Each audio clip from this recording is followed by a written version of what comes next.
be on top. Welcome to Now That's Debatable. This is your host, Fantastic Assad. I am joined with my trusty co-host, Triple A the Humanist. But we have quite a few guests on today, so I'm going to introduce them in order as they're going to appear when we go live up on the screen. We have K-Dub, who's been on the show before. We've had Sorrell, who's been on the show before. We have Triple A the Humanist, my trusty co-host, and we have King Oglesby, which has been on the show before. And I'm going to get everybody's face up on the screen now, and we're going to be talking about hip-hop and its impact on the world and society and the society we live in. You're going to see my face is kind of blocked out of the way, mainly because I plan on staying mostly out of the way of the podcast for this one. I do have a quote up over my face that I will read out for everyone, just because I think it's a good one if you're not watching the show, if you can't see the screen. Music is a moral law. It gives soul to the universe, wings to the mind, flight to the imagination, and charm and gaiety to life and to everything. Plato. I think that's a wonderful quote regarding music in general, obviously not specific to hip-hop or any other music, but we're going to be talking about hip-hop specifically today. So, gentlemen, I am going to cede the floor and the rest of my time to you guys. Have at it. Sure. So, I wanted to tailor the conversation to whether or not hip hop is a net positive, right? Because we all know there's some good that can come from hip hop, and there's some bad, right? I don't think anybody be foolish enough to say that it is entirely one thing or the other. But the main question is, let's say you were omnipotent and you could remove hip hop and all the effects thereof. Would society be better off with it gone, or if it's still here? So I don't think that it would be better off. I think society as a whole, hip hop influences so many parts of society.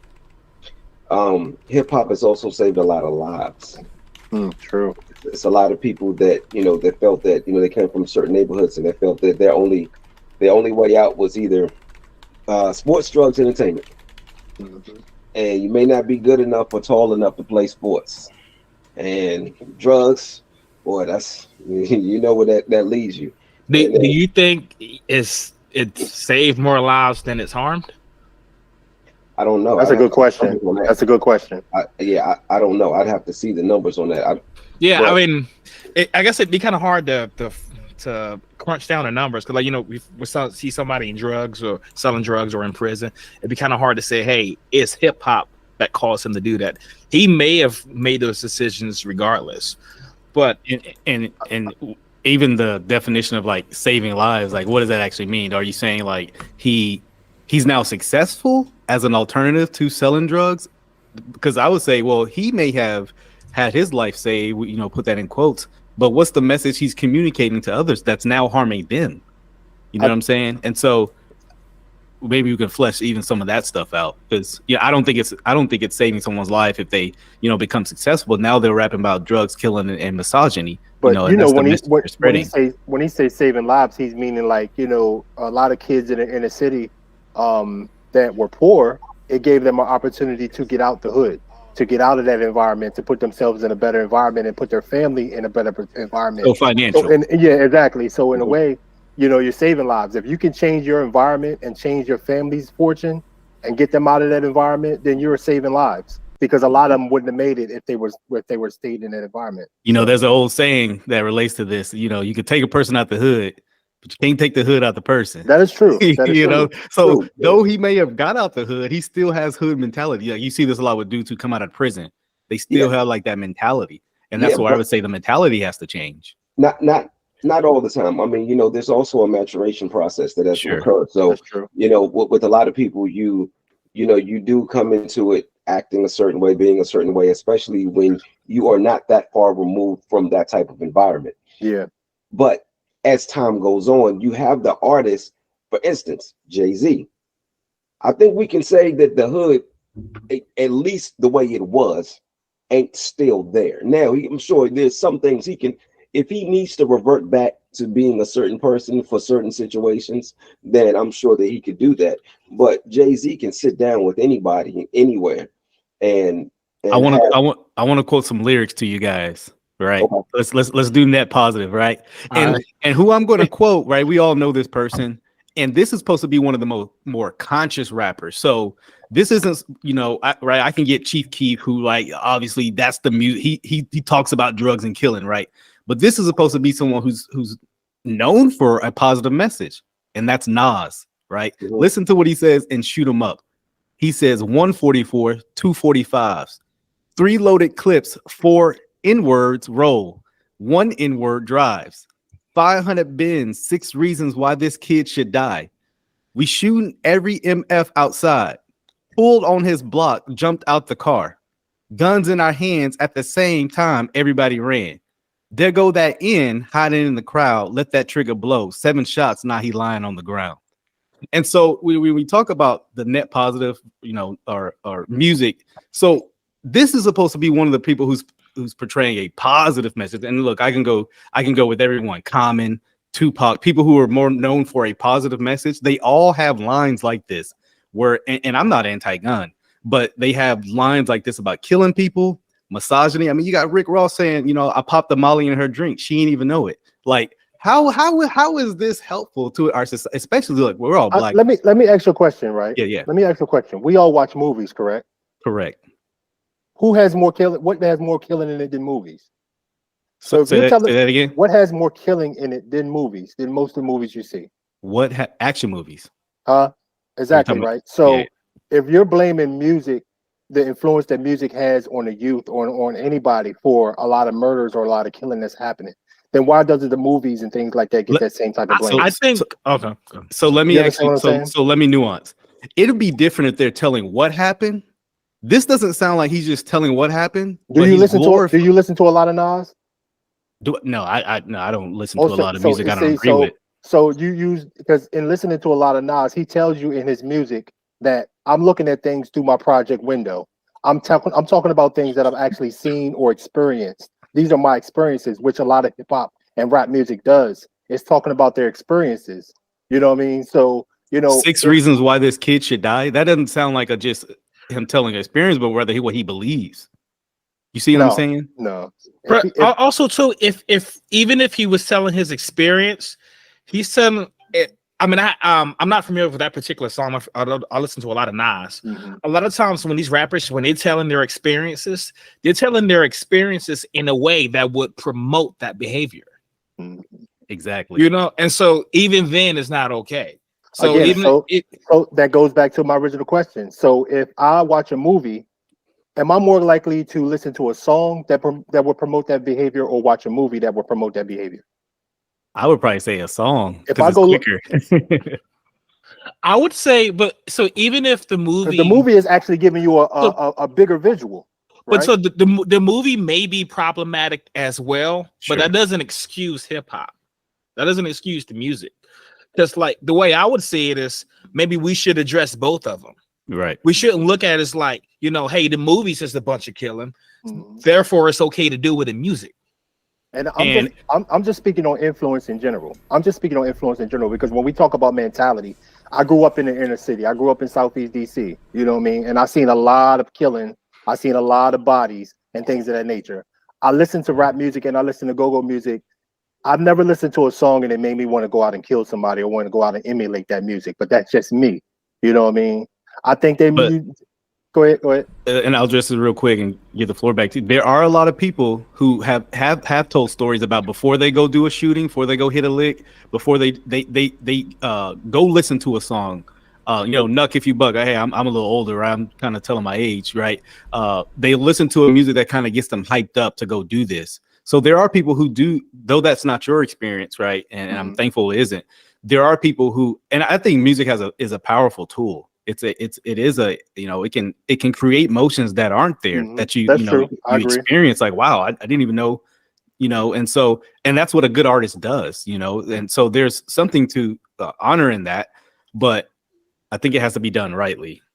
So I tell you what, if that person that listened to Nuck If You Buck and they went and killed somebody, cops came and picked them up. They did not come pick up crime mob.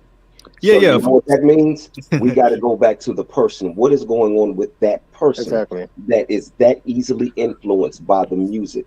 Mm-hmm. If it's not that, then it's going to be some other influence. It's not just the music that's the problem. The problem is the fact that you were that easily influenced by something outside of you. So what is it that's going on with you? Mm-hmm. That right there is the Exactly. problem. Well, That's what yeah. we need to get to the bottom of. There's a reason when we study serial killers, we want to study their behavior, what led up to that. So I'm not saying rap music is the blame and we should like lock up Crime Mob or lock up Nas for what someone does, but there are effects that things happen. I mean, it's serial rapists. It's no secret that they struggle with intense pornography, and so there are things that lead up to actions.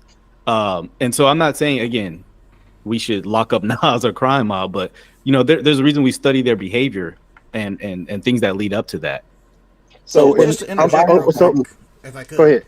There was a comment by Uncommentary. In the days of Bumpy Johnson and them, what were they listening to? The OJs to get hyped up to go kill somebody? No, so You understand what I'm saying? Like, so, I would think like that's so, something. That's just mentality. That's just neighborhood. That's just the mentality in the neighborhood that you in that has that influence. The music has nothing to do with it. Well, so I wouldn't, and I don't think KW either was blaming the all the shootings. We're saying this is entirely the fault of hip hop music. Somebody people listen to country music, they kill people too. So. Right. Exactly, So not saying somebody listened to a song and all of a sudden develop homicidal tendencies. Mm-hmm. However, to me, I think it's problematic when there's a popular form of music and the culture that goes with it that not just tells the stories of, but glorifies destructive behavior. Yeah. So it there may not be somebody who would just listen to this song and immediately go out and kill someone, but people are listening to this and thinking this life is cool. You're right. Yeah. You're right. I want to be a gangster. I want to do this. And this is just one of the things that's kind of edging them on. Like I was talking to. People generally don't listen to jazz music before they go kill 10 people, right? There's a certain culture that goes with this, right? We don't know that to be true. That's not factual. That's why I said generally. Yeah, I mean we don't know that to be true. So you can't speak generally. I have a playlist that I created and I named it Just In Case, right? And I named it just in case something pop off and I need something to get me riled up. It gets me hyped up, and I may need to go punch somebody in the face. I mean, not this past summer before last, me and my wife had some issues with another couple, and nothing happened. It could have, and it probably should have, but cooler heads prevailed. We were able to walk away. But as soon as we got in the car, I said, "Baby, we putting on this playlist," and we sitting and we listening to this playlist, and we are like riled up, and it's like, what up? Like it's on, right? Actually, Nuck If You Buck is on that. It's on that playlist. I know it is. I'm sure it is. But here's the thing, though. The music is what was in the middle. What matters is what happened before the music and what happened after the music. So the issue was before the music. So if something would have happened, it wouldn't have been as a result of the music that we were listening to. Look, I could have gone to the car and sat in the car and listened to that music and then got hyped up and then went back in there. And then if something popped off, then I would have fought and we would have handled business or whatever. But it wouldn't have been as a result of the music. It would have been my actions. Yeah. So to be clear, it's definitely not my position that it's the music that would have caused that. But what I'm concerned about is the culture that the music is creating. It's creating a culture that where it glorifies engaging in destructive behavior. So I mean, I think I listened to. I was talking to my brother a few days ago, and he was talking about how he used to work in the prison, and he was talking about how these young cats, 19, 20 years old, serving life sentences, and they were walking around quoting Jeezy like it was the Bible. So it's that to me, it's not a coincidence. It's not a coincidence that people who listen to this music have heroes like that. You know what I mean? And these guys, they're listening to these lyrics and it's meaning something to them. You know, they are quoting it back. They're like, this is like, hey, this is part of their like who they are. You know, and I'm not saying they if it wasn't for the music, they'd be a good person, but music does have some influence, and it could be good or it could be bad. Right. And why not? I think they would be better off if the music was condemning that self-destructive behavior rather than promoting it. Well, let's actually put the blame where the blame lies as far as the music, because we know there is a lot of conscious music out there. It is. There's a lot of rappers out there that don't talk about, that don't glorify killing or the streets or anything like that, right? Mm-hmm. So we have to look at who's promoting that type of music. When you listen to the hip hop on the radio, that's the only thing you hear. You don't hear a lot of the conscious stuff on the radio. So you got to look at who's promoting that music and who's putting the money and the marketing dollars behind that music to promote that kind of music out there. I'm glad we got on a conscious topic. So, because I was thinking about this, I was looking at some of your conscious rappers, like some of your J. Cole, some of your Lupes, etc.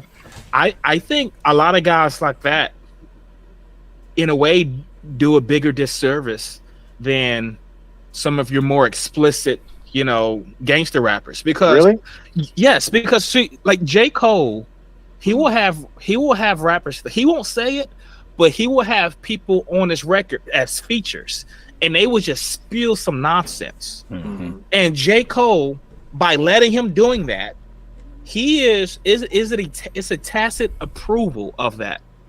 Imagine this is my podcast. Imagine if I just let a white supremacist come on here and he was just rallying a bunch of hate, and I was just like, yeah, you know, I didn't say like I didn't push back on it. I just platformed it. That is, I see a lot of these conscious rappers. They're platforming some of these artists. That's right. But if you did that, it's up to the viewer to make a decision. You know, it is. It always goes back to the person receiving it, because there's so much conscious music out there. There's so much. You have R&B, you have gospel, you have country, there are all these different genres of music. These people are choosing to pick hip-hop, and a lot of this I guess more violent form of hip hop. They're making the decision to listen to that when they could have made a decision. See, the most powerful thing that you could ever do in your life is make a decision about something. So just they are making the decision to listen to that music. They are making the decision to be influenced by that. That's they're making the decision. Violence has been here from the beginning of time, and somebody is going to look at that violence and be influenced by that. So there's only so much onus that we can put on hip hop. I'm not going on since definitely like hip-hop. I'm not saying hip hop's the original sin. It's not where all the violence, you know, comes from. But I think it's a problem. Just like if there was a book that was glorifying murder, we would say that book is problematic, right? Even though there was murder that existed before the book, and we'll be talking about that book. What I'm saying, you mean like the Art of War? What? Well, Art of War? Definitely not. No, I don't think Art of War goes across murder. Now there's a quick break in the conversation. Now that there's a quick break in the conversation, though, it is good to murder people. We would condemn that book. There's music that is literally doing that. Hey, Josh, you mean like the Bible? True. Like the Bible. There's a quick break in the conversation. That's debatable. That's debatable. Yeah, but hey, guys. Quick break in the conversation. I'm not trying to contribute in any way. I'm just reading a quote from one of our. We want you to. No, it's cool. I got somebody in the audience that said, and this was going back to something earlier, which I was trying to get your attention, but we missed it. It says, if you're going to compare music to movies, then you'd have to say rappers are playing characters. So like in movies and TV, obviously people are acting and playing the role of somebody, whereas in music, You know, these are people telling you, like you said, telling their own experiences, or kind of expressing their own experiences. That's just what the audience is. Most rappers are playing a role. They are portraying a role. Most rappers are portraying a role. They are actors. Which is why I don't think it's fair to say, hey, people are making this choice or this decision to listen to it, which they are, but then we can't hold no responsibility to the decision and the choice the rappers are using to share their influence. Like, I'm saying both are wrong. The person choosing to divulge in this music and the person making the music, like they're both needs to have some accountability. I one of Chief Keef, I mentioned him earlier, right? He says, but you're gonna suck my D or I'll kill you. I mean, like, are we gonna say that has no influence to these young guys in Chicago that are literally killing females because they won't do sexual favors for them? I'm going to be honest with you. There are a lot of rap lyrics that I don't agree with. So a lot like lines like that. There are a lot of things that I think are very distasteful and that I'm not a fan of. And there are a lot of rappers that I'm not a fan of for that very reason. However, I'm still not going to blame them for somebody else doing something that they heard in their song. I'm not going to blame them for that. So, and this is why I say there needs to be some kind of like the message. They're not fully to blame, right? The person, there's an individual responsibility, but this person is. I think the reason why I like rap music so much is because it's a good medium for teaching, and whether you like it or not, someone doing music is teaching you. Subliminally, directly, indirectly, rap is a very strong teaching medium. So let me ask you a question, right? Yes. And this is just sticking with the if someone gets hyped up listening to a music and it influences them to commit a certain crime or to commit a certain act, right? If you was to take that same person that listened to a Chief Keef song and sat them in front of a Kirk Franklin song, do you think that would deter them from committing their crime? So again, I'm not saying the person already had the motive there. They had the desire there. Exactly. The desire is there. But my concern isn't somebody hears a song and then go out and commit an act. I'm talking about the culture that the song fosters. It fosters a culture of people that proudly engage in self-destructive behavior. Like the video I sent you, what was it, a couple weeks ago? Remember with the little kid? You can bring that up. Yes, he sent me a video. Okay, they sent me a video. It's this little kid that's I don't remember if it was a little boy or a little girl, but it was just saying this garbage stuff. I know exactly what you're talking about. Yeah, it was some very explicit things. Even now, like now in hip hop, it's cool to be a dope head. Like it. So at first it went from first it was bad to use drugs, and then it was like, hey, we selling these drugs, but we don't want to, but this is how we can make our life better. And then it went to it's cool to sell drugs, and now it's cool to do drugs. Like they're bragging about being crackheads, bragging about being hooked on over the counter drugs. Like this is crazy. And I'm not saying somebody would do drugs just from listening to the song. They might. I'm sure that happens. But I think what's far more damaging is the culture that's fostered as a result of this. Yeah, it completely relinquishes accountability. So is it the music that's influencing the culture, or is it the culture that's influencing the music? That's a great question. I don't think you can separate the music from the culture. I think it's a part of it. I think because the music is only the expression of what the culture is. Correct. Yes. Well, exactly. Sort of. So. I think so music is part of the culture. Yeah. So like I think it depends. So like I think you with your more famous rappers, they're influencing the culture. Whether like your low level rappers, they are I guess indicating the temperature of the culture. So like your guy who nobody knows, he's just rapping what he thinks everybody's gonna like. But your big guys, what they say actually influences masses of people, millions of people at one time that can like direct a culture. Got a question in the chat, if we could. Sorry, were you done, K-Dub? I didn't mean to overtalk you. No, you're good. Sorry. Yeah. All right, cool. Question in the chat says, can you credit a motivational speech for a life decision? Yeah, that's a really good question. I think so. Absolutely. That's a good way to turn it around on us. Absolutely, yes, you 100% can do that. And I think I know where that person's going. Then Yes, Donald Trump is a good example of that. exactly. But again, for better or for worse. Yeah. So the thing is this: if I listen to a motivational speech and I'm influenced by that, and I go and I become successful, I can in a speech say, I listened to so and so and they inspired me, right? But the money I make does not go into their pocket. Sure. It was still a decision that I made. So based off the decision that I made, I reap the benefits. Or if it's a bad decision, I'm the one that deals with the consequences because it's my decision. Sure. I'm definitely not saying, hey, lock people up who talk these things and then somebody goes out and do these things. But I think the person who asked that question is actually getting to something very key.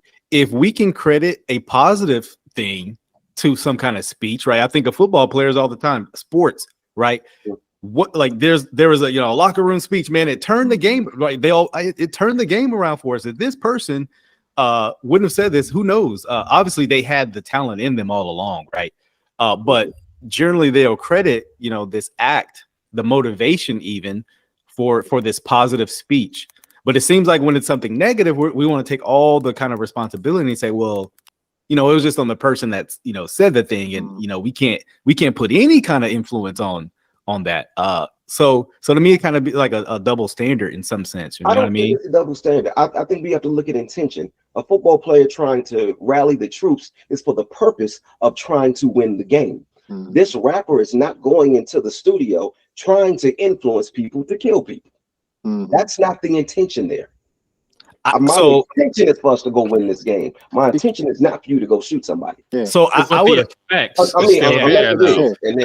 we can't forget the fact that when these rappers are talking about killing people, they're also talking about the consequences behind it as well.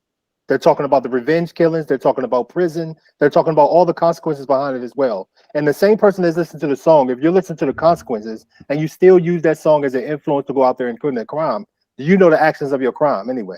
Are they all talking about the consequences though? A lot of them do, yeah. Some of them do, some of them don't, and that's the thing. What I was going to talk about. Who doesn't know the consequences behind murder in any way? Who doesn't know that? Well, and that's the thing I was talking about with the conscious rap, right? Because some of these guys who are, talking about the consequences of that and talking about building a community, they're platforming guys that we ought to discuss. Right. Not discuss as in talk about, but I mean being like disgusting, right? Yeah. Somebody we ought to like, hey, this isn't a good guy. That's like I was talking about. Like I look at some of the guys that J. Cole platforms, some of the guy that Royce the 5'9", another positive guy that I think he platforms like nonsense, and it's his tacit approval, which I think is even worse. Or because there are people who would have never been exposed to some of that nonsense. They just like the conscious rap, right? And they're listening to a song, and then they hear a feature from this guy, and then they go check out this music. Now that's a pathway. They just segue into some of that more destructive hip hop. Yeah, they wouldn't have made a decision. You said they would have made a decision? Yeah. Well, sure, but I mean, or maybe not. I think you bring up a good point. What about the people who like they never they grew up in a suburb, right? Very nice, wealthy suburb. So I live like in the Dallas area. So Highland Park, man, that's like the wealthiest, suburb around me, man. What about the person who doesn't even think like this, doesn't think about murdering, doesn't even think about like selling drugs? They start listening to this music and then they start doing it because the idea is planted. I do think that there's a message. We're talking about children. There's a reason why we want to import positive things in the children, because children are sponges, man. You can literally shape a kid to do something bad, like and our minds are moldable. And so we could blame the person to say, oh well, they're just weak-minded. I think we all are to some extent. I mean, you constantly plant negative images into somebody's head. I'm not surprised when they do these things. How many people? And we know the notoriety that Eminem has, right? He has the most album sales of it, probably any rapper ever, correct? Right? You know what I mean? So how many kids in the inner city, or even out of the inner city, in the suburbs, or in or certain areas, stuff their baby mama in a trunk, from listening to an Eminem song? So, and that song probably been played more than any hip hop song out there. How many? So I'm not sure if anybody has ever done that just from listening to that song. But what I'm saying is, so listening to that and listening to a guy like Eminem, making that as your hero, it encourages other similar forms of destructive behavior. Right. You know what I'm saying? And so, like, maybe it's not, oh, I'm just gonna put my girlfriend in the trunk, but maybe it's like, oh, smack around a bit. Yes. Maybe resort to violence when I get angry. So I'm not saying like somebody's going to model the exact behavior in a song, but the big part is the culture that we're cultivating with that. Tell me this. So, like, imagine that we're just 20 years after the abolition of slavery. And then there was a guy that was coming around, and he was encouraging black people who was trying to make it in society. He's encouraged them to kill each other and use drugs and all that type of stuff, and say derogatory things towards your women. Like, that'd be a coon, right? Mm-hmm. All right. So now, what does that mean? So let me be very clear. Okay. Going back to what I said earlier, I am not a fan of a lot of the messages. Yeah. I'm not. And everything that y'all are saying makes complete sense. It does. By the way. It does. And yes, I do think that people are influenced by music. But what I'm saying is it still falls on that person to make the decision, So yes, the influence is going to be there. There are always going to be influences, whether it's from music, from movies, from. But why add? But why add this one? Like, let's say like there's a little kid. He's constantly being pressured by people from school and from baseball practice and stuff. To do drugs.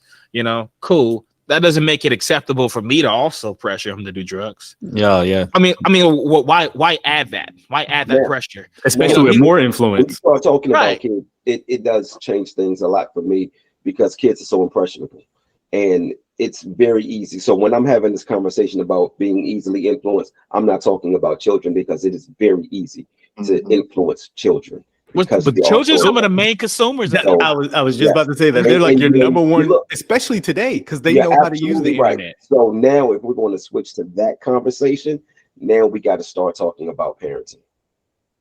Now we got to talk about the influences. Some of them feeding it to them, because I'm telling you, me and a lot of people that I know grew up listening to the music, but wouldn't dare do the things that we were hearing in that music because of those influences around us. Exactly. The influences around us were more important to us than the music that we were listening to. Now, unfortunately, that's not always going to be the case for a lot of children. Some of them, they grow up where their influence is just as bad as the message in the music. Yeah, I do understand that. I do get that. But I think that we have to be. We got to understand that we can't. I think we're having a conversation about trying to control something that we can't control. And at the end of the day, the only thing that we can control is ourselves. We can't control what music people are going to put out there. We just can't control it. It's going to happen. So right now, us saying that music will influence a culture, whether for good or for bad, is only a conversation, because it's not going to change anything. I think it can. I think it can. The individual thinking. I think it can, because, like, I mean, you go back 30 years ago, it was not cool to be a crackhead. It was not cool to be hooked on prescription drugs. This is something that developed in the last 6 or 7 years or so, or around like the SoundCloud era. Now, like, you talking about like rappers being, oh yeah, I'm hooked on Xannies. Like, I'm not selling drugs. I'm the drug head. I'm the one on the side of the street scratching my head. I mean, like, I think this can change. Yeah. We have a conversation with this. I agree with that. Yes. It always starts off low level, right? Like, that. change starts off like right here, barbershop level talk, right? and then it grows to the masses, right? So, but how do we do that? Because if we look at because it has changed, but it's gotten worse. Yeah. You went through the progression. It went from don't sell drugs to, well, I'm selling drugs, but I don't want to be here. Now, then to promoting selling drugs, then to using the drugs. It's only getting worse. So how do we reverse that when the message that you know what the biggest influence on all that has been? What's that? The record companies that's putting the money behind this music. That's true. Let's not take it away from that. Sure. Yeah, they're all. If you have like I said, why aren't they promoting the conscious rap for our communities? Well, but there's plenty of artists out there. I mean, J. Cole is a top selling artist. So is Kendrick. But I think artists like that, like not only do the platforms some of these awful rappers, they do it themselves. That's what I was going to say. They do it themselves. Every conscious Kendrick a conscious rapper. He came out that way. He started that way. Kendrick Lamar? Kendrick a conscious rapper? Yeah, I would consider him a conscious rapper. It's a lot of gang stuff promoted in his music as well. But that's the point I think he's trying to make is they'll have a more conscious rap album or song, right? Where it's promoting positivity, right? Treating women right, being a respectable man, and then turn around the next song or album saying the direct opposite of that. I mean, you can find that. I mean, Tupac, one of his best songs or most popular songs is about his mom, Dear Mama, right? But then you got like songs where he's telling women to shake their butts and twerk, and right, obviously not that language, but where it's very misogynistic. So it's like you have these competing messages that often contradict each other with the same rapper. Because you have a lot of genre. Because you have a lot of rappers. See, if you know anything about, you have a lot of rappers that want to be able to feed their families, right? So they may want to promote a certain type of music. The labels that's backing them is telling them, no, we don't want to put that out there. This is what we want you to talk about. So they're pressured into putting a certain type of music out there because that's all the label is going to put the marketing in. I mean, it's proven fact. And that's what I wanted to say earlier when the show first started. You were talking about how hip hop helps people, right? Because it helps them make a career and get their family out the hood and all that kind of stuff. Yeah. But at what expense? Exactly. At what expense? I get my family out the hood by keeping your families in it. Right. It's the pyramid scheme. Yeah. So I'm telling your kids to do drugs while mine go to a private school. Well, you're trying to turn these rappers into Malcolm X. Well, no. It's not their responsibility to be responsible for their own neighborhood. I'm not trying to. I'm responsible for my family. Wait. Yes, it is. I disagree. I think we are brothers keepers. To your community, to your family and community, your society you're in.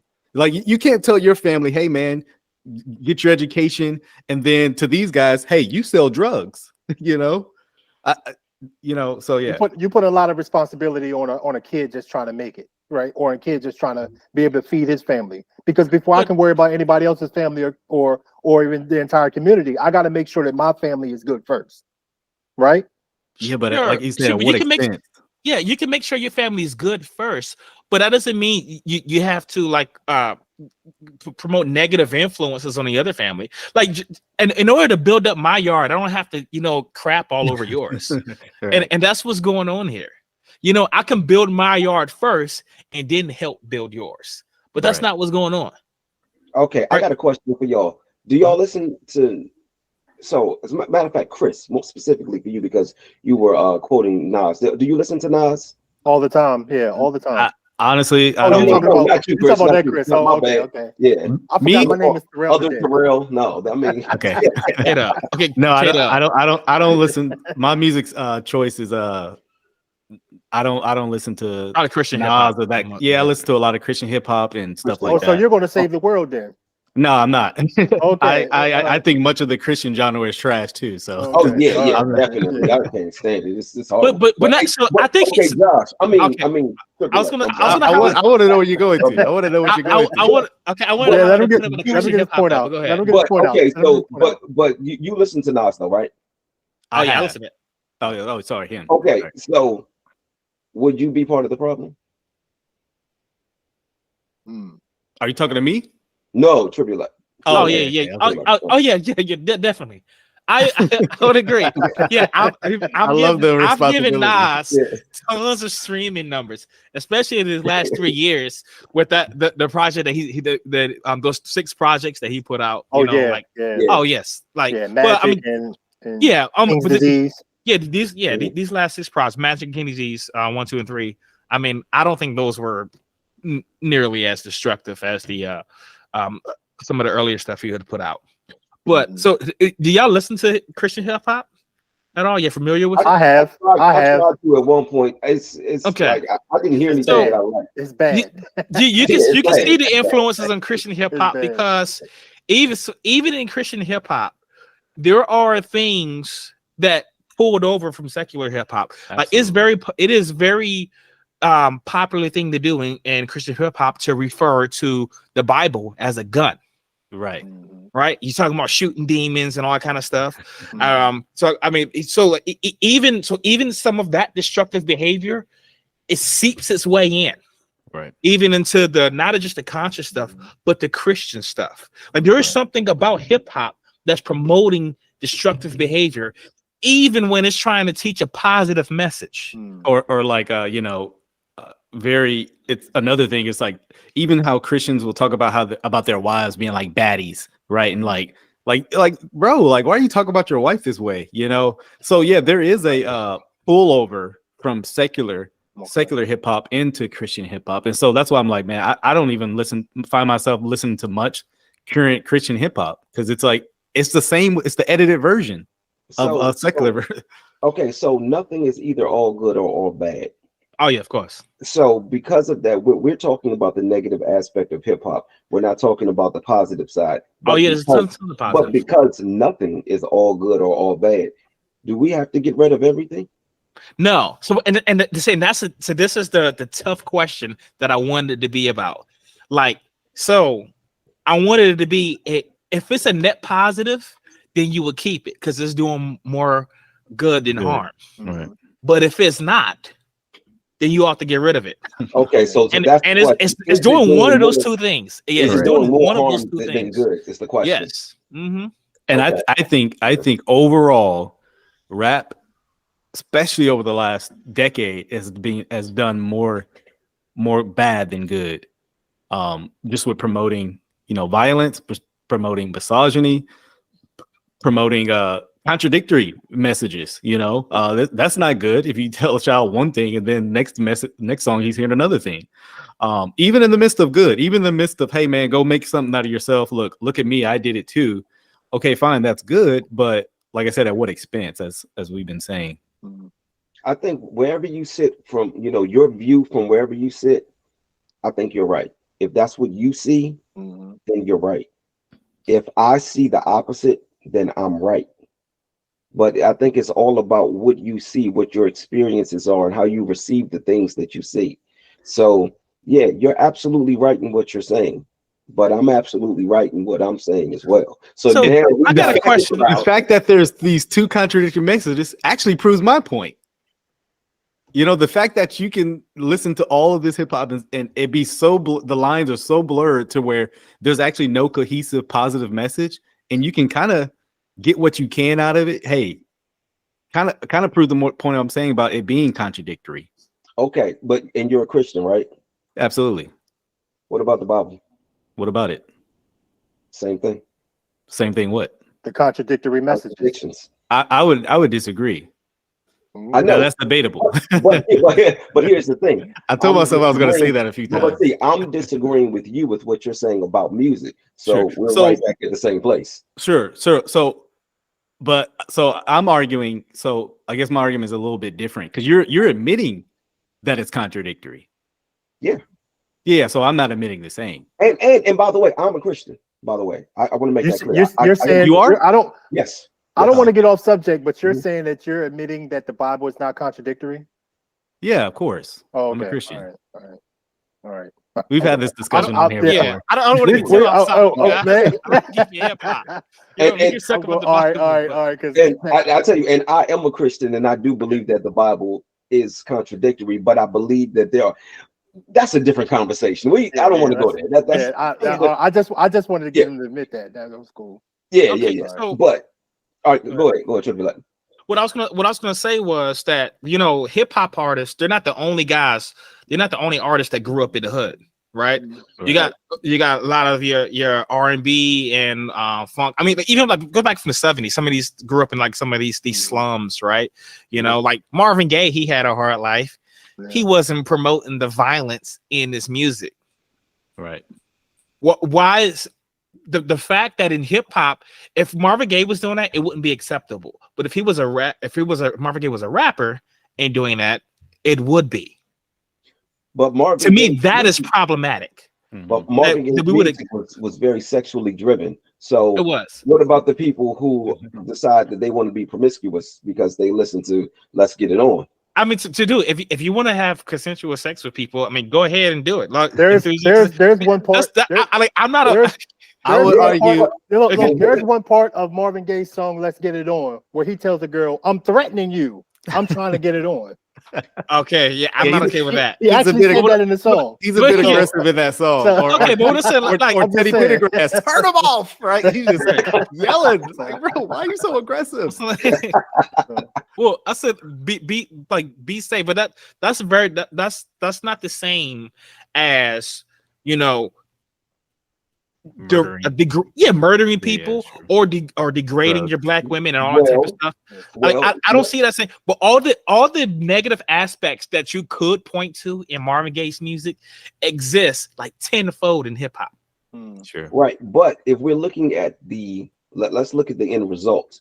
So if he's promoting sex, and somebody decides to listen to that music and now they want to be promiscuous and they're doing so and they're unsafe with it and they contract diseases and now they're spreading those diseases. Now the end result, it could still be death. This is quite the slippery slope, man. It could still be death. I mean, sure, but you know what? This is where me and Josh maybe have a nuance. So because I would argue that, you know, promiscuous sex, just having sex with people, isn't safe, isn't good for a society outside of the diseases in general. You know, children out of wedlock, fatherlessness, etc. I'm not saying he would disagree with that. I'm sure he would be pro-family, but I don't think just going around having sex with like the song Lil Wayne, right? I just want to F every girl in the world. I don't think that's good for society. You know, I mean, but like you said, that happened. That message is in R&B, but it's also in hip hop as well. So there's also a blend between these two genres that, you know, Chris Brown, right? Is he R&B? Is he rap? There's a blend, so to speak, in some of these genres as well.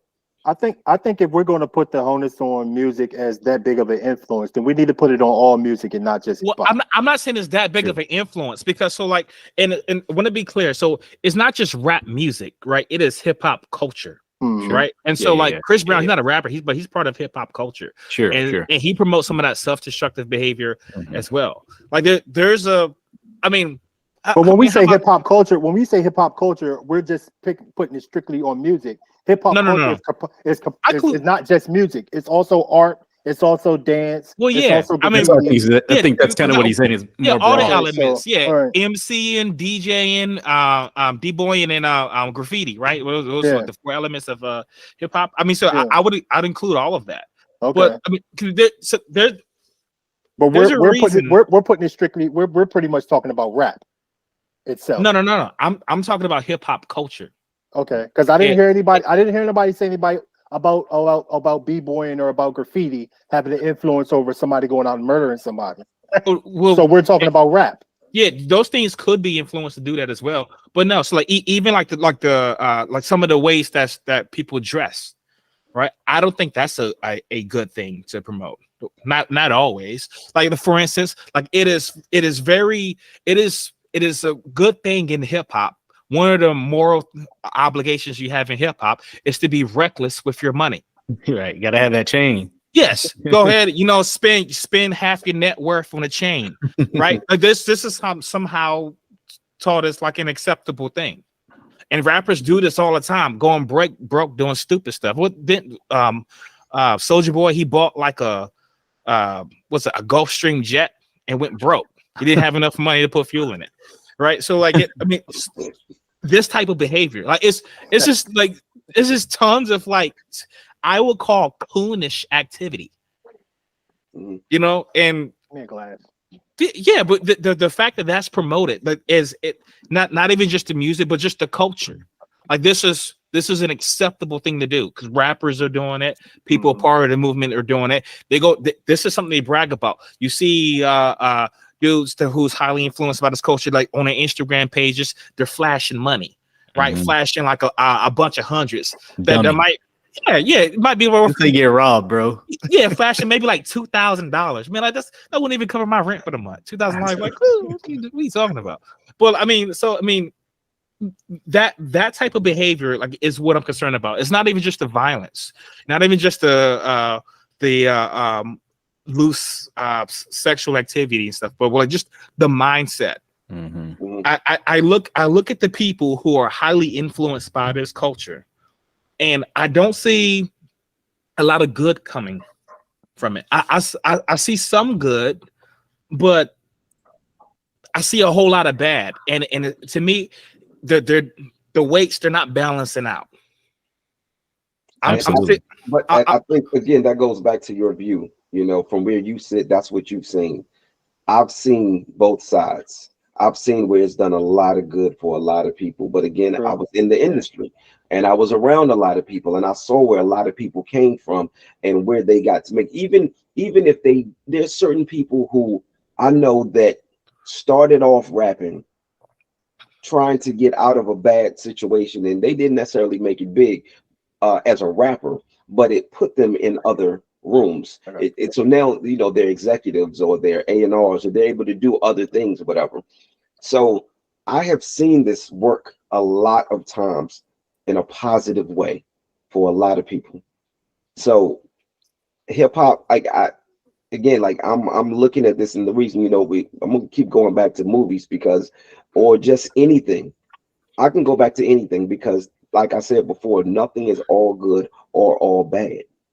So I see both the good and the bad.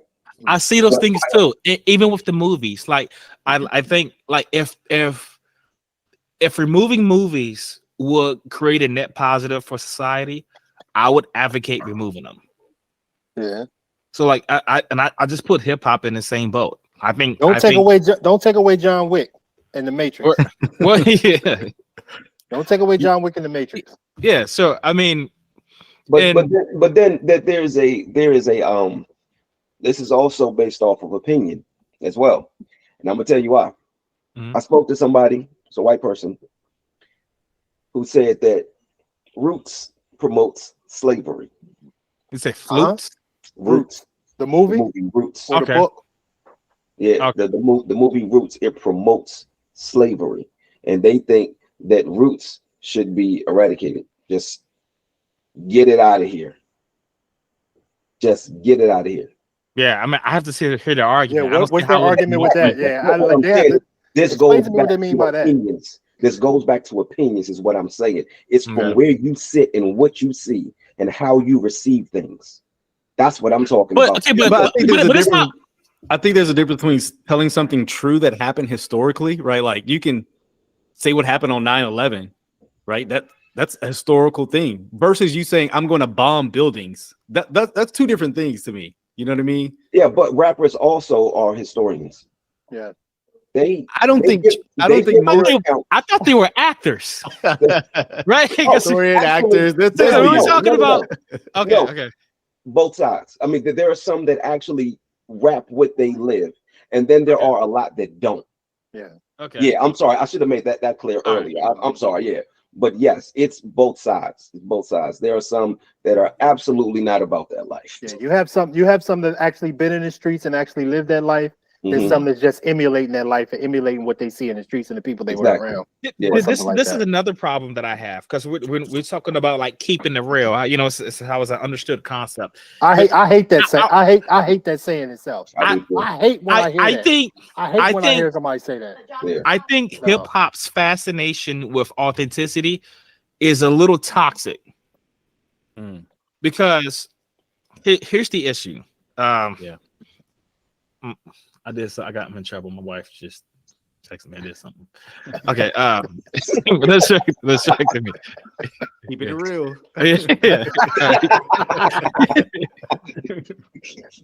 Yeah.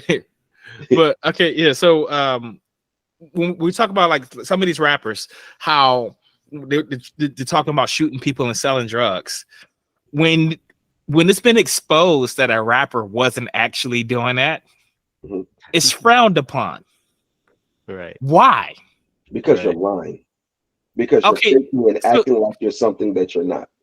okay, all right, and it's respectable if I actually was doing the god awful things that I was saying in the music. Because it's like an author that's telling their own story. But You understand still, what I'm saying? okay, you know, if a Klansman tells the truth that he would went out and started hanging in words, right? That wouldn't be like, oh, you know, I respect that. Hey, Hey, John, that's a We good gotta look at what I he's do. doing. Oh, I do respect That's that. a If good you point. actually telling me that Yeah. you're doing it. That's a Yeah, good I point. respect Yeah. that. That's a No, good point respect because that. if they're actors, then who cares if they're lying? You know what I'm saying? If it's purely, hey, if rappers are actors and they say, hey, look, man, I'm just rapping, bro. And it comes out that they weren't actually killing people and selling drugs. because And a lot of them it actually wouldn't- do it say wouldn't that. get mad at is that you're supposed to be giving an account. The understanding is that you're giving an account of your actual life. When it comes to actors, we know that they have been given a script. So we're not expecting you to be what we're seeing on screen. But when it comes to rappers, the understanding is that you are telling us exactly who you are. So when it comes out that this isn't who you are, then it's like, oh, well, you're a fraud. But I Exactly. thought it was acting though. Like rappers are actors. I thought we established they're actors No, and historians. I was saying that there are both sides. There's some that are acting and not really, what they say they are, and then there are some that really are what So they say. if one guy he's an actor, he comes out, he's saying all this, and it comes out he actually wasn't, and he just says, "Hey, I'm an actor. Why y'all mad?" Would you find that as a valid justification for why he was lying? No, I wouldn't find that as a valid. So at some extent, we don't Because like actors in rap, there's a regardless. no. The difference is there's a I difference. don't believe what none of them acting niggas said. and lying. Anyway, so it don't matter. There's a difference between acting and lying. Okay. but I don't understand why they have the respect just for being authentic. Like Sure. Jeezy, like he's so respected in the hood because we know he was actually doing what he said he was doing in his music. Right. Allegedly. Yeah, yeah, but I mean, why does that garner respect? Right. You know, if someone told me they was doing I that, agree with you. I'll be like, no, you're a coon. Bro, you had other brothers out here that get locked up suffering because of stuff you're doing. Somebody's mom is now hooked on drugs because of you. I don't care if you're telling me the truth. What you did was disgusting. It's destructive to the community. That's what I'm saying. Like, but you authenticity can, does not. It's disgusting. Does not mean, Listen, it's this. I'm not caping for anybody or anything like that. It's disgusting to you because you may not have grew up in that lifestyle or in that culture. You understand what I'm saying? Somebody like me that grew up in that culture and know certain things and had to be around hustlers and had my own type of hustles or anything. Even though I never sold drugs, I was around that and I did other things other than hustling. That things that I had to do to be able to eat, to be able to have shoes and clothes on my back. And I'm talking about in elementary school. Do you understand what I'm saying?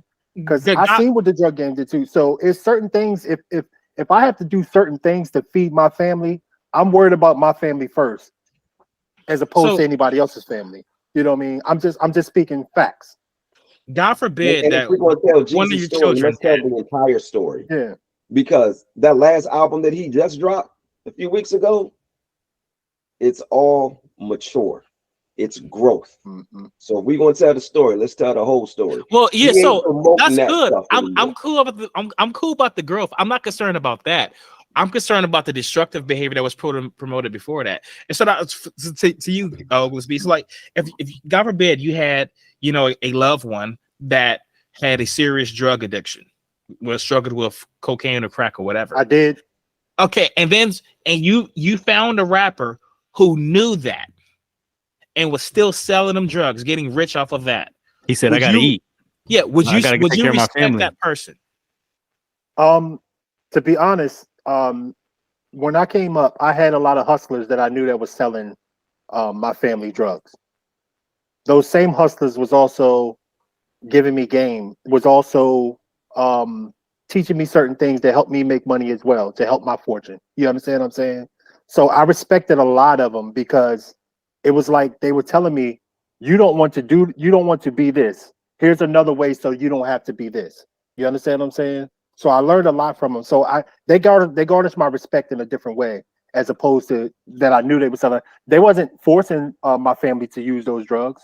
Well, sure, but You I understand mean, what I'm saying? Bro, if yeah, I found out somebody was selling still. drugs to my mom, bro, we're probably fighting, bro. Like, Right, like right. bro, And then- like you know me. You know me, and you still selling my drugs to my mom. Like that's a right, problem, bro. and to make it even Your worse, mom, your mom is going to get drugged. I'd but- rather have. but- I ain't gonna yeah. lie. Give me. but not just to make, I ain't but gonna not just, lie. I ain't gonna lie. People was overdosing back in those times as well, right? People was overdosing times back in well. I'd rather have somebody that knows me and respects me to a certain point where they're not going to sell my mom or my aunt or whoever bad drugs. Because if they're going to get drugs, they're going to go All get them drugs either are way. bad. So No, it's like listen to what I'm you can saying. have good I'm talking about drugs. no. There are some drugs that are worse than others. It's like If you understand what I'm saying, there are some drugs that are worse than others. Just like look at the fentanyl epidemic right now. You know what I mean? Absolutely. You have some people that will sell you fentanyl just to make the money, as opposed to some people that know your mom or anything that won't sell your mom fentanyl because they know it would kill her, out of respect for you and out of love for But you. there's no loyal drug dealer though. yes, and that's a fallacy. They're selling drugs. Like that's a fallacy. To add insult to injury, not just I'm speaking from being there. I'm speaking from being there. Okay, I don't know where what y'all speaking from, but I'm speaking from actually being there. Okay, but what I'm saying is, so even to I grew up in rural North Carolina, right? And so we had our own issues, right? But it wasn't like, the urban streets or anything. But if my mom was hooked on drugs and someone was selling it to her, I'd be furious. Absolutely. And I will be even more furious if they were bragging about doing it. All right. Which is exactly what they're doing in the music. Yeah. And then we're saying, oh, because he's authentic, he's keeping it real. They're bragging about doing what they had to do to eat and to feed their family. Yeah, but there's other ways. We keep going away from that. But there's other ways. This is what I'm talking about. See, this is what I'm talking about. Y'all don't know because y'all didn't grow up in that environment. No, there's other ways. You don't know. Music. When I grew up in that environment, there was things that I had to do that were not moral that I had to do to eat. Let me. I grew up. Then you don't understand that. I grew up in the South. I grew up in Louisiana. So though my mom sheltered me from a lot of that stuff because she didn't want me turn into that. I'm from the era where you had to be home for the street lights, and like when my mom got better education, she's still implying those principles. But I can remember my little brother being handed a joint and smoking it. He didn't know no better, I can remember growing up and seeing some of these things, seeing dudes, at the liquor store, drinking all day. So I'm from that environment. My mom just was like, we're not going to be participating in any of this mess. And she got us out. And how did she get out? By selling drugs to get out? No, she said, I'm going to work 50, 60 hours for my kids and get us out. And that's what she did. Do you believe that everybody is afforded the same opportunities? Exactly. Everybody. Exactly. So if I'm most people are opportunities, I'm going to, no, that's not true. That is not true at all. That's not true. That's not true at all. Everybody's not for and here's the reality. Some people don't even try. They just like, well, I'm gonna just do the drugs because okay. And all right, Chris, check this out. So I was a while back, me and my cousin, we were in the car riding, right? Mm-hmm. And he pointed to this block and he said, I remember being 12 years old and being homeless. It's sitting right there. And I was like, yo, what happened? Why were you homeless at 12? He said, my father, who is his uncle, my uncle, his father, and his mother, both strung out on drugs, father in and out of jail. Mm-hmm. He said, I had to be the man of the house. Now, 12 years old, I can't go get a job. That was my story. So what am I going to do? That was my story. He drops out of school and he starts selling drugs because he's worried about where his next meal is coming from. Exactly. He's worried about getting a roof over his head. So those are the stories that Chris is talking about. Yeah, that's what he's talking about. Those stories. You had the luxury of not having to worry about being in that position. But if you're desperate enough, you can't tell me what you won't do. Exactly. I'm not even arguing what someone should but rather what's right to do, even in this issue. So you're faced with a moral dilemma, right? From a 12-year-old's perspective, you can sell drugs to people who's going to kill them if they keep on this path, even one time could kill you technically. But let's just say, hey, they're just going to live a normal drug life. This is destructive to their life, so they're being killed by this poison. Essentially, you give them, or you struggle to have basic necessities in life. This is the moral dilemma that you're faced with. See, I argue. You keep going back to that. I didn't even have the basic necessities. You understand what I'm saying? I'm struggling. I had to do things in order just to get to that level of just having the basic necessities: food, water, clothes on my back, a place to lay my head. Do you understand what I'm saying? I think that comes before everything. If you don't have a choice, I'm talking about inner city kids that don't have a choice, that don't have those options that like you may have had. You know what I mean? It's a lot of that in the hood. When I grew up, it was a lot of that. I think this. So like I think so if we have kids in the hood, that's struggling and all that kind of stuff, they're in a very precarious situation, right? If instead of having music was saying, I sold drugs to get my way out, said there was music that was saying, hey, I got my mindset right, be proactive, and became an entrepreneur. I wasn't selling drugs. Hey, I was selling popsicles. Oh, I was mowing people's lawns. I stole my first lawnmower. Yeah, started mowing lawns. Right, I started mowing people's lawns. I mean, like, you know what I'm saying? Like, I started doing positive hustle. I was actually helping. But I was gonna cut the concrete. I was like, I lost that concrete, right? Like, what you need? I was selling lemonade. You know what I'm saying? Like all kinds of stuff. Like this, I did a hustle that was actually helping people. And there's so many options available to that. But here's the thing. These children, sometimes they're listening to this music and they think, oh, I'm in this bad situation. My only way out is drugs. Sometimes we think we're in a moral dilemma and we're actually not. Right. There's not a moral dilemma at all. There's a way out. We just choosing drugs. And it's not even the easiest way. Like there was when I was back in high school, there was dudes that were selling drugs. And this cat, he was making less than what I was making working as a bagger at Piggly Wiggly. He was an idiot. He was smoking drugs too, or something. He was getting high off his own supply. Some people just not good at it. Let me give you an example of what I'm talking about. Right. Okay. When I was living in DC, and my story is well documented. I was on the news and all of that for my story. Right. When I was living in DC, some of those hustles that I was talking about, I actually told the news reporter when he asked me what I wanted to be when I grew up. I told him a hustler. The first thing that everybody went through is me saying that I wanted to be a drug dealer. I never said that, because what we talked about hustles back then, when we talked about hustles, it was whatever you had to do to make money. So I sold newspapers. I went door to door selling candy. You know what I mean? I pumped gas. I carried bags. I did all those type of things to make money. That's what I meant by being a hustle, just in the hustle and bustle of things, is just making money, right? So when I moved to the Eastern Shore, none of those things were available. You understand what I'm saying? But I still needed to do things that I needed to do to eat. So now I had to resort to other things. So now I had to go steal. I had to go rob. You understand what I'm saying? Because I didn't have the opportunities that I had in DC they weren't the same opportunities. The basic things. No, yeah, there wasn't the same opportunities. There was different opportunities. But those things weren't here. You don't understand what I'm telling you. You have to understand what I'm saying. You have to be there and be in that situation to understand exactly what I'm saying. But I know guys, like I know entrepreneurs that came out of the hood, but they were just doing legal hustles. I just told you all the legal hustles that I was doing. But I just told you all the legal hustles that I was doing. But when I came to another area where those type of opportunities weren't provided, I had to do other things and find other ways to get the basic necessities that I couldn't do when I was in DC. Those opportunities weren't here when I came to the shore. Okay, but hip hop, it presents a lot of artists. They present themselves in a situation, and they suggest that the only way they could have made it was to sell drugs. Right. That could be true. It could also not be true. In their individual situations, it could be true. I would say the vast majority of the times it wasn't true, because there's a lot of things that people need other than drugs.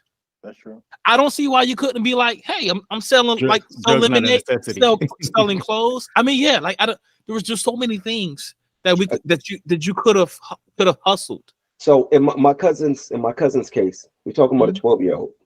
We're talking about a 12-year-old who grew up in an environment where all he saw was hustlers, and the people that he saw as successful were hustlers. We're talking about somebody whose mother was strung out on drugs and whose father was also strung out on drugs and in and out of jail. That's all he saw.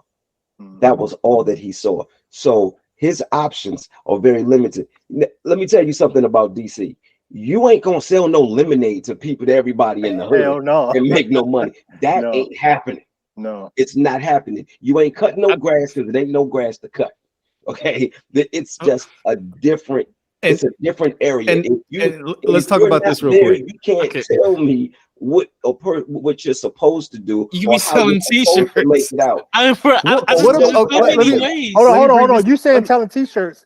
T-shirt material costs money. Where are you going to get the money for the T-shirts? Where are you going to get the vinyl for the prints? But where are you going to get the machine?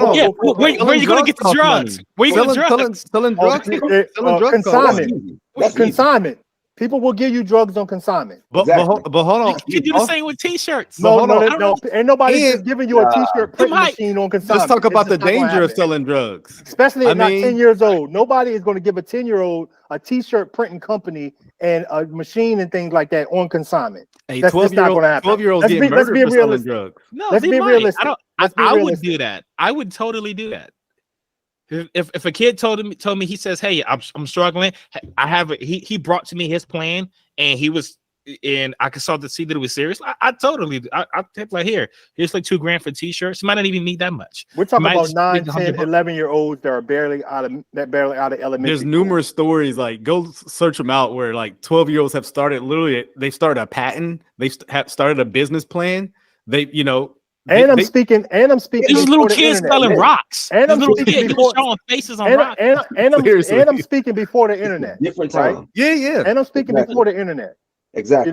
Times right now may be different where you can see and be exposed to a lot of instruction and a lot of things now where you can get the information. At that time when I came up, there was no information. You had to go to the library and you had to sit down with an Encyclopedia Britannica or something. Is it possible that hip hop music has put people in a mindset to think that sometimes that if I'm in a hood, the only way I can get out is by resorting to immoral behavior, is by resorting to self-destructive behavior? I believe that people can receive it that way. That's a good question. Where's the rapper? Unquestionably, yes. That's a good question. To his point, where's the rapper? Telling the kid to sell the lemonade as a positive way out of the hood. There are a lot of those out there. It's a lot of them out there. Mm-hmm. If you listen to rap music, you don't listen to a lot of rap music. It's a lot of rappers out there. The point I'm making, investing money. That's promoting putting your money in the right place. The point I'm making is buying real estate. And things what's the ratio? 100 to 1, maybe? No, because you know why you don't hear it? Because it's not being pushed. I hear it. It's not being marketed. It's not being pushed. It's not being marketed. The point I'm making, that's not the message that is mainly pushed. That is not the mainly that's rapped about. Is that on the rappers? As you said, people in the hood don't want to rap. You think every rapper should rap about positivity and consciousness, and that will change the world. Shouldn't be. That will change the world. Whether it changes the world or not is not my ultimate concern. It may not. If it's not, then we shouldn't be having this conversation. No, if it improved the world, if it'll slightly improve the world, then sure. Like if there was a cure to cancer, that wouldn't change the world. But people still going to kill people, right? There still be other problems. What I'm saying, but if this was a cure, hey, let's do this. If it creates some sort of marginal benefit, then I'd be all for it. So there would be the cure for cancer would offer the good side and the bad side, right? Because people would still die, like you said, Chris. People would still actually die, but there's still now the cure is there, right? There'd be a positive net income. Is what he's saying. Okay, so hip hop. Are we now saying that there is no good in hip hop? No. I think we've all kind of admitted that there's good in hip hop. Oh, okay. Well, I mean, the ability to express yourself. So again, instead of advocating for rappers to stop rapping about their experiences or about murder, we should advocate more for the companies to promote more positive rap and to market more positive rap. so that it's saying, heard more. Run the label, I'm saying they have rappers should nothing stop to do with glorifying drugs and killing and misogyny. That's the problem. They shouldn't be doing that. I would argue. What's the percentage of rap you think that glorifies these things? All mainstream. I would say all. You said mainstream. We're not talking about mainstream because I just covered that. Well, that's included. Mainstream is what's being pushed. Mainstream, but it's not the rappers that's pushing mainstream music. The record companies and the radio stations are pushing mainstream music. Yeah, but the rappers rap about it. Huh? Yeah, but the rappers rap about it. Okay, but you don't have an idea of how much conscious rap is out there. You know why you don't have that idea? Because it's not being pushed in your direction. It's not being put out there. I'm aware. That's why I asked you what the percentage. So you wouldn't know the percentage because you don't know. Well, what's the percentage? I don't know. Yeah. So it's I know it turns around. I know. I listen to a lot of rap music. I know that there's a high percentage of more conscious rap out there that's not being pushed. I don't even listen to the radio. I totally agree. Yeah, I don't even listen to the radio. I don't even listen to the radio. All the rap I listen to, a lot of the rap that I listen to pushes more consciousness and talks more about consequences than it does about murder. We've already established. Listen to Chief Keef. I don't listen to all of that kind of music. I don't with conscious rappers, none of that stuff. They do have that same. They have that in their plethora of their tape deck, right? But why don't you hear it? Why don't you hear it? What do you mean? That's what I'm sharing with you. No, I'm saying, why don't you hear it? Do you listen to conscious rap music? I don't now. I don't listen to any of what they say, the secular or non, or the conscious or the. So yeah, and that's why you don't know that it exists. Exactly. No, hold on. No. I acknowledge that it exists, and I'm sharing that there's a contradictory message even in the conscious rappers. We talked about that. So mainstream, I'm saying mainstream is a problem, and conscious is a problem. I find it, and it's not an attack on you, but I find it crazy that you can recognize a contradictory message in rap music, but you can't recognize it in the Bible. When it's right in front of your face.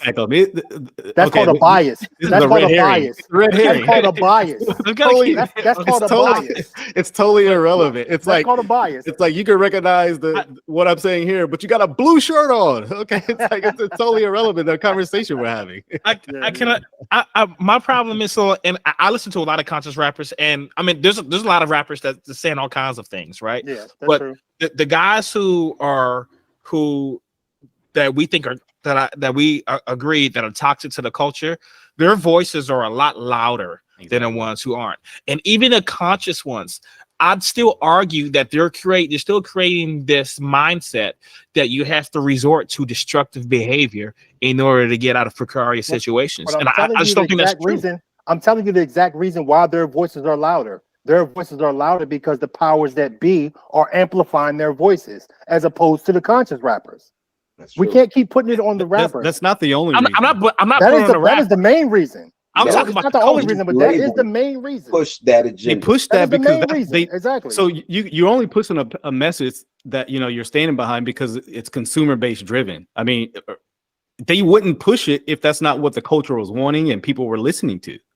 So I mean, again, I disagree. I disagree with that. But go ahead. I disagree. I mean, it's any business. I vehemently disagree with that. Any good business owner. I mean, you can set up your vegan shop, but I mean, you're in the middle of an obese area. It's probably not going to sell too well. You can only have a successful business that's dictated on your consumers. And rap is a consumer-based people. I'm gonna tell you something. Part of the reason that I walked away from the music industry is because they were trying to push me in that direction. Exactly. I'm sure the powers that be. That is why I walked away. Yeah, but I think you can acknowledge most people won't do what you did. Most people will say, "My family got to eat," just like he said. So that's a hell of a dilemma to be faced with. And so it is. I don't think here's my question. Here's my question, right? Because now we're talking about like hip hop, like not good, not necessarily good or bad, but it's a tool that's used to promote positive and promote negative things, right? Yeah. Now, would society be better off if that tool just didn't exist? Yes. Yes, you could not promote murder through hip hop if there was no hip hop. Notice I didn't say you couldn't promote murder, but you couldn't do it through hip hop. Okay, so that's like saying if guns didn't exist, will people still get killed? Well, of course they would. Right. So I mean, it doesn't matter. I don't think that's what he's I don't think saying. it would matter. You also take People would away find another venue. hip-hop. People would find another alternative. I think Exactly. Exactly. But So the main means they're using to do it would be gone. I think that's kind of what he's getting at. But to answer the question, I can't say that things will be better off because there's been so much good that's come as a result of hip hop. So if you take away all of the bad things that come from hip hop, you also taking away all of the good things when you take hip hop away. But most of the good things that I was hearing was just like, stories of individual artists helping their families out, right? But when I see the culture at large, it looks like they're stepping on far more people and injuring far more people than the single individuals that are being helped. It's more than just single individuals. We act like violence. We act like violence. These people are helping communities. They're doing a lot of really great things in the communities. Yes. And see, Chris, you are so disconnected from it. That's why you don't see it. Hold on. I'm not disconnected because I came from that. I lived in it. I'm not talking about that. I'm talking about. I listened to rap music before. Is what I'm saying. Currently happening with these musicians and the things that they're doing in the communities. So when I say to them, when I say I don't listen to it, I don't bump it for pleasure, but I hear it. So I understand what's going on in the culture. I'm talking about past the music. I'm talking about the things that they give communities. Rick Ross gives away clothes and turkey drives. I understand all that happening. So all of but you give me a turkey, but you give me crack too. I mean, it's like, thank you, sure. I mean, I guess, yeah. To me that actually goes back to the point I'm saying, like, it's a contradictory message that's being pushed, right? We teach people help each other, right? But then it's like, well, I'll give you crack too. This is going to help me. It's going to kill you. But yeah, I gave you a turkey. I gave you some clothes. I built this school here.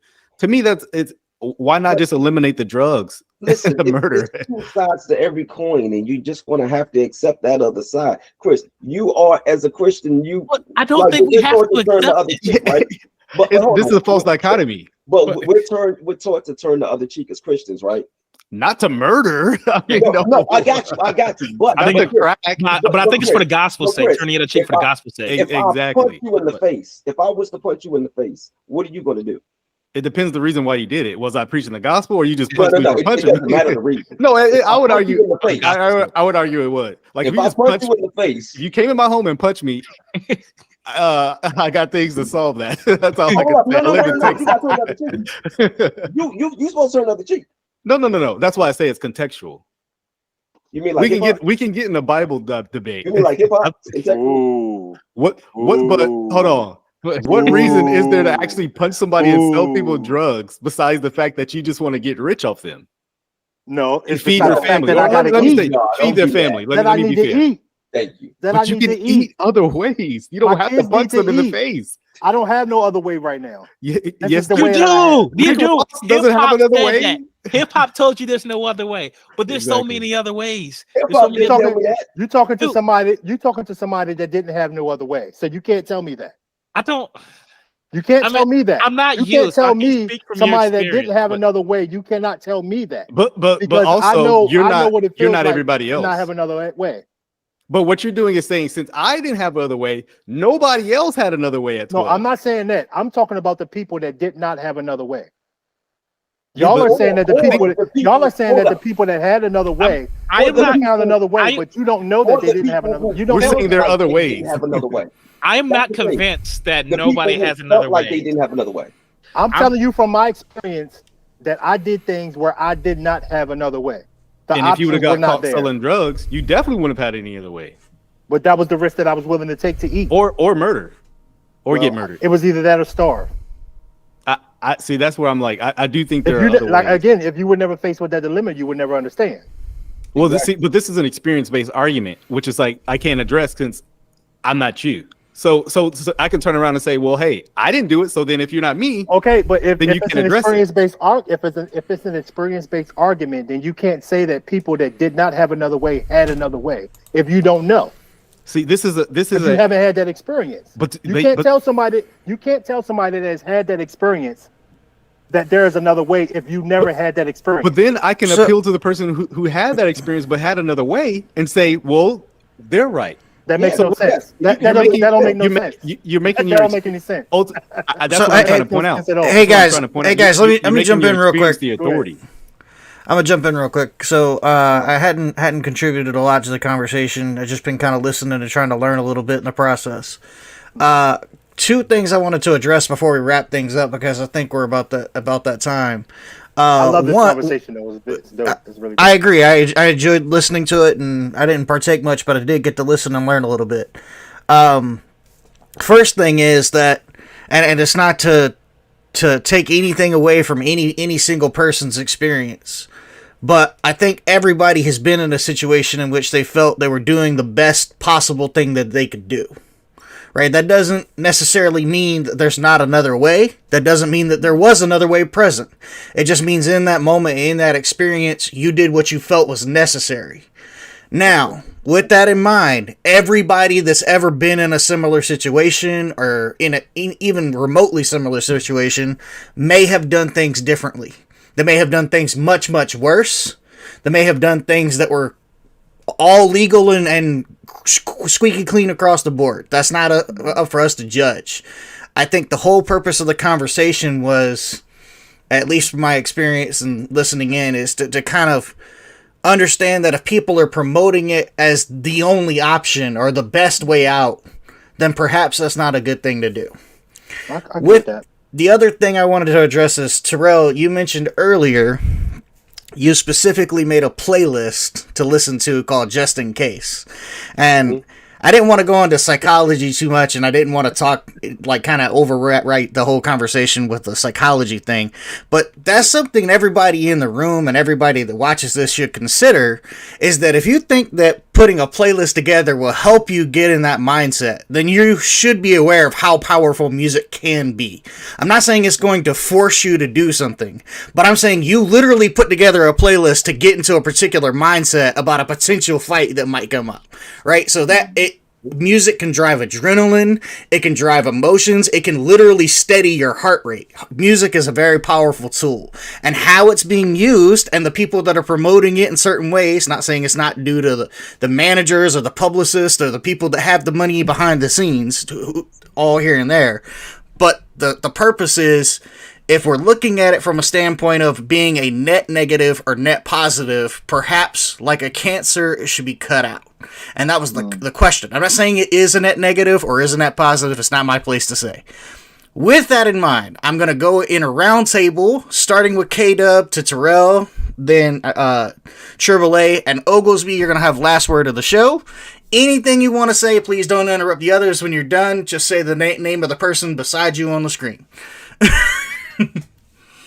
Yeah, so again, I as someone who grew up in the South, I love music. I love rap music. I love all kinds of music, and I'm thankful for a medium. I think rap is unique because other than other genres, you can pack a lot of content in it. You know, whereas R&B is kind of just your same melody hook, and like the songs kind of is what it is. Rap, man, you can pack so much things into it, and so I do love the genre. But I also don't like the genre because of a lot of the stuff that has come out of it, or rather that's shared using this medium. I do think glorifying killing, misogyny, drugs, even for the sake of, hey, I had to do it to survive, it's still bad. It's that's just a justification for it. And so obviously I would like to see that change. And I hope conversations like this will be productive, and, people who, at the very least, who watch this will be informed on, a good cordial conversation. And so thank y'all for having it. Fantastic. Because I don't want to respond to something that you said. You were talking about the playlist that I did. And yes, it absolutely has a direct influence on music itself. It does have an influence on people. And yes, I did create that playlist for that purpose.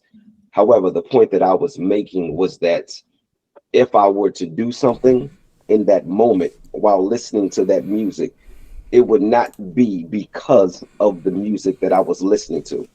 It's because I made the decision to do it, and the right. music And just I'm not to Yeah, I'm not debating that or disparaging that. I'm just saying that, like, it's something to consider on the psychology of music and the role it has on the mind. Because you felt, maybe not that it was necessary, but you felt that it would have assisted your mind being in the right place by listening to that playlist, right?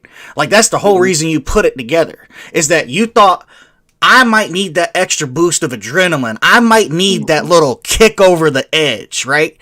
And so you might be 99% of the way there on your own, ready to pull the trigger, right? Not literally, but in the sense of you're ready to make that decision. And what music does and can do, not always, but what it has the amazing ability to do is it can turn something on in your mind and push you over that edge, because music, you know, like they say, music is the closest thing we'll ever have to a universal language, and music is, you know, part of the soul, right? Music has an innate ability to transform people and the way they think.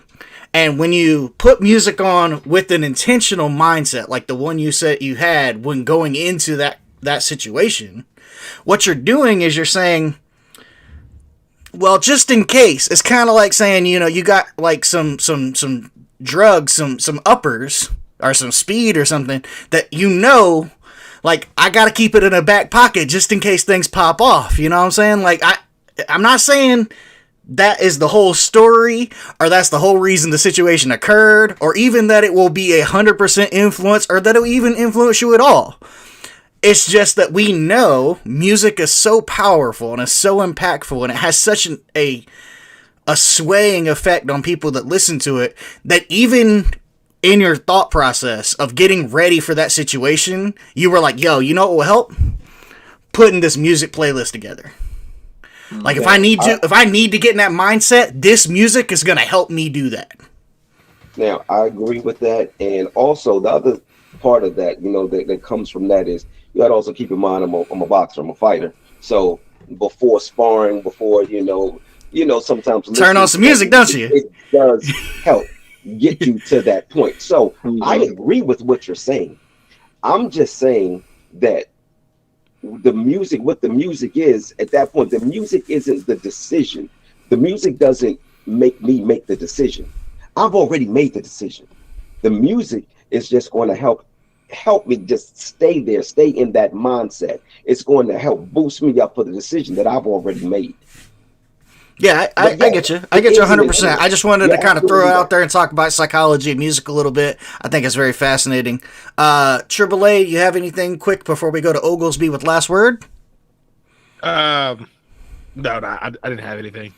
All right, Oglesby, you're gonna get last word of the show. I thought you was going to him. I was trying to think about what I was gonna say. I told you what order it was gonna go in. Next time, listen. Next time, listen. Nah, I got nothing.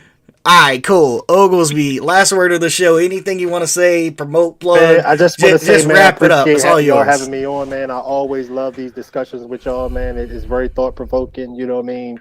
I'm sorry if I get into my argumentative mode sometimes, but I get passionate about, you know, some of the things that we talk about. Just as far as with music, man, you know, I do want to see a lot more conscious rap being promoted. I wish that we could have these conversations and it would kind of influence the rappers to kind of like do a different type of music, despite of what the record labels push for it. But I do understand the business side of things. So I just wish everybody to be safe. You know what I mean? Listen to the music and let it do what it do for you. And with that, that's it. That's all I'm saying. That's it. And I want to just add one more thing. I want to make it very clear that I am also not a fan of a lot of the messages. I don't listen to a lot of that garbage. Yeah, I am not a fan of a lot of the messages. Yeah. But I do think that the conversation needs to be broadened, and it needs to, you know, the onus shouldn't be put all on the music. The onus also needs to be put on the individual. We need to start getting into these communities and talking to these children and you know, even people who are even older, you know, and the people who are so influenced by the music. That's where we need to go. Yeah. Not just the music. We need to go to the people that are actually committing these heinous acts.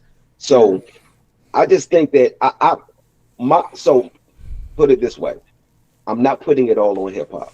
I think that the blame should be shared all the way around. Yeah, I think it would be unfair to put any onus or all the onus of anything on any one particular thing, with exception of an individual. But with that in mind, I think this is a good conversation. I appreciate all of you guys coming on. K-Dub slipped out of here, but thank you guys so much for coming on. Thank you, Relic Media, for just being there with us and supporting us. Yeah. Oglesby, thank you for coming on. We're always welcome you and Terrell to come on the show. Hey, don't have a guest line. I want to debate him on this contradictory Bible thing. I'm telling you. Yeah, we'll host it. We'll host it if you're willing. That was crazy. That was crazy for him to say that. Like, he's not here to defend himself right now, but I think that was very crazy and biased for him to say that. That was wild. Hey, if you're both willing and you'll let us, we'll host it. We'll be glad to. We'll both sit on the back seat. Let's do that because that was wild. All right. Well, I don't think we have a guest lined up next week. That doesn't mean we won't necessarily be hosting, but I appreciate you guys for watching. We'll probably see you next week.